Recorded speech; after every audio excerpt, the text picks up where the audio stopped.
G'day, how you going? Today we're on this nice little monohull out in Phang Nga Bay off Phuket, Thailand. It's a nice little 34-foot Bavaria. I've been spending some time here in Thailand these past few months in preparation for our hands-on sailing trip courses that we'll be running here next year.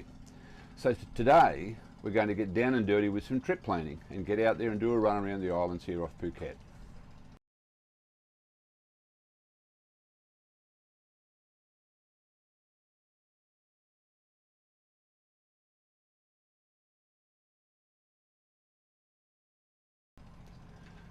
I've not sailed this area before, so it's a good time for you to follow me through the processes to safely navigate our way through this beautiful part of the world.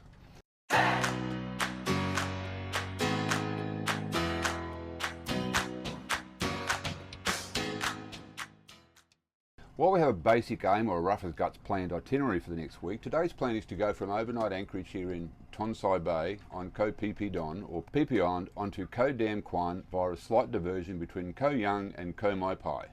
Fancy names. Just because it looks like an interesting path to take, and why not? The total run is about 19 nautical miles and should take around 4 hours if we're making around 5 knots. Are you with me on those numbers? To complete this trip plan, I've got a few things here with me to assist. I've got my iPad and my iPhone, both with Navionics installed. I have an old-fashioned paper chart and some navigational tools. And then of course there's the boats plotter, and I've got a locally produced publication called the Southeast Asia Pilot. This publication will give me a lot of helpful detailed information to assist me with my planning, mainly about anchorages and their features. No matter where you are in the world, I think you'll be able to find some very good publications detailing anchorages in your area or where you're travelling to. And they're really priceless when you really want to know the details.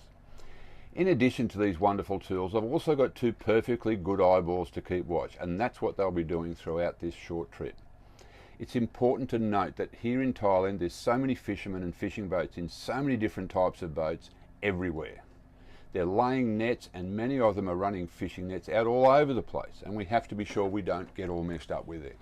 We're going to do most of our trip planning here on my tablet, but I want to walk you through all of the steps I'm going to take before I lift the anchor. So here's my checklist. 1. What's the weather doing? That's the most important thing. Does it suit a trip from where I'm departing to where I want to go?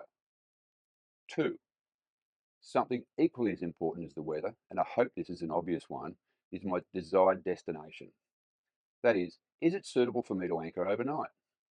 I've looked into it in my Southeast Asia pilot book and here on Navionics, and yes, it all looks good. Back to the weather.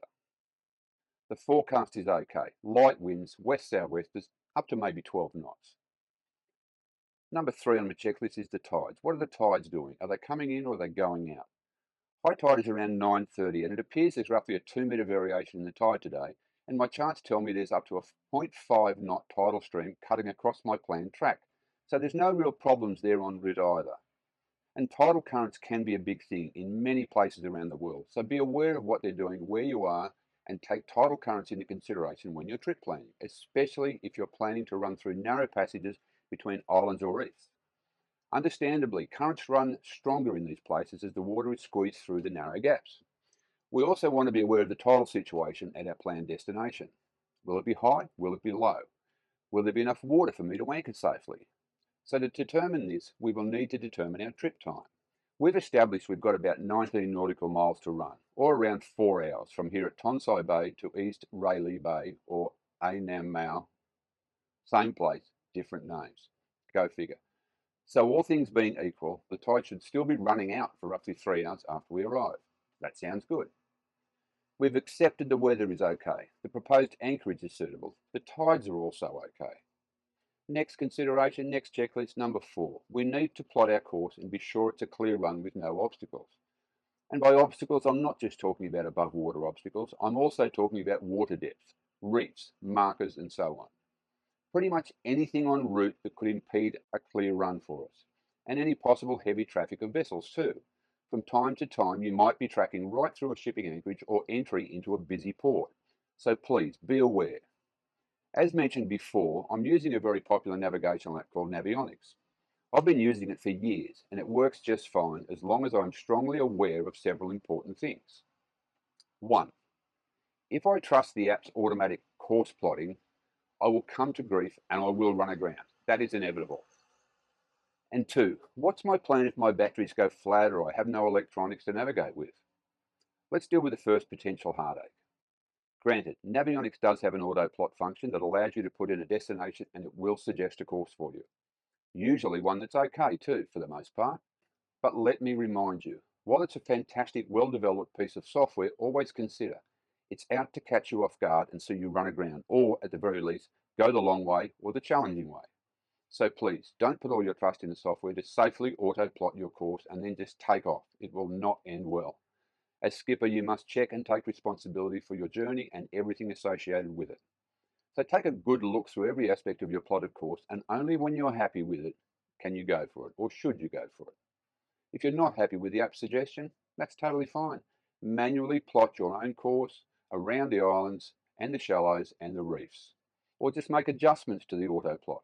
The important thing is just be safe. I'm going to allow the app to auto plot my course to our planned destination. As you can now see, it's taking me on this path, and here are all the stats. Our estimated total time, our fuel usage, and so on. I'm then going to make a slight adjustment to my auto-plotted course by simply holding my finger down here and adding another waypoint and dragging it over between these two islands. Next, I'm going to walk through this course. I'm going to zoom right in to ensure there's nothing that's going to pop up and cause us grief along the way. It's pretty simple, right? I'll make adjustments just to make sure that I've got plenty of leeway. I've also got the app set to show sonar depths. I can set it to display nautical charts or sonar depths. My preference is sonar depths. Basically, for me, sonar depths are a more accurate rendition of the undulating sea floor. So now I've checked my planned route and I'm happy with that. We're looking good, right? Now back to what happens if my electronics all up and dies. And a word of warning. This is not a precaution due to battery failure, although that's a real issue. Last year I was sailing up the Queensland coast. Early one morning I was leaving an anchorage and hit about 500 metres of short, sharp and nasty current developed chop on the way out of the anchorage. I took a few rather large waves over the bow and several of them splashed through and into the cockpit, wetting my iPad. Luckily it wasn't damaged, but it was a real potential iPad killer. It was a threat and made me so much more aware of what could go wrong. So again, just be aware and be prepared. So where was I? Yes, electronics failure. The only options I have to fall back on now are paper charts, line of sight supported by any other maritime guides of the area I might have. So here you'll see on the paper chart I prepared earlier, I've already penciled in my planned course for today, just in case. It's not a big leg, but for this exercise, I just wanted you to see how this planning thing rolls and share it with you. It's also good practice to just keep your hand in on this paper chart thing too. It took me a while to get back into it and always does. And I know that they're likely on their way out and may not even be printed anymore, but it's still very handy to know how to use a paper chart. So we've got our digital course plotted. We've copied our planned route to our paper chart, just in case and just for fun. And along the way, we're going to plot our position along the course using primarily old-fashioned line of sight and compass bearings. If nothing else, just for practice. We'll also confirm our line of sight findings off the digital charts. Eventually this will become second nature for you if you continue to do it. On your position plotting, the time between doing your position plotting largely depends on two things, in my opinion.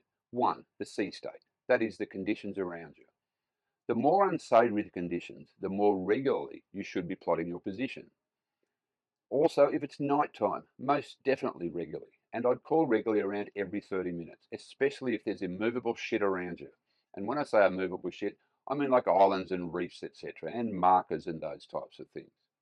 And even more regularly if you feel so inclined. If you're in open water and the visibility is good and you know there's not too many islands or reefs around, you can spread your plots out to an hour or so. There's no right or wrong way. It's just the best way for your situation and for whatever's going to make it safer.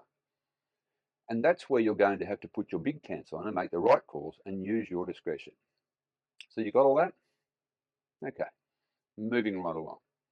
Something else I'm going to do now is something that is very important and something I learned when getting my pilot's license many, many years ago. And that's having an alternate. That is an alternate anchorage in the event everything or just something goes to shit. When I'm planning an alternate, it will usually be along my planned route, not beyond it. That is, short of my desired destination.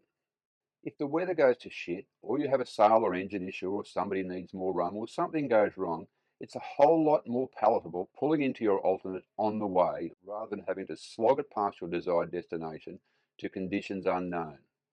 The other thing could be that your desired destination, for whatever reason, may be unsuitable for you and you might have to go back to your alternate. Does that make sense? The wind could have shifted. There could be a gazillion other boats in there and no room for you. The conditions just may not be as you hoped they would be, making it a potentially rough and uncomfortable anchorage. No matter what the reason, always have an alternate in your plan. Some place to fall back on, some place to be safe. And that's all it's about. Safe and comfortable means happy and enjoyable. Today my alternate is going to be 1 hour short of my final.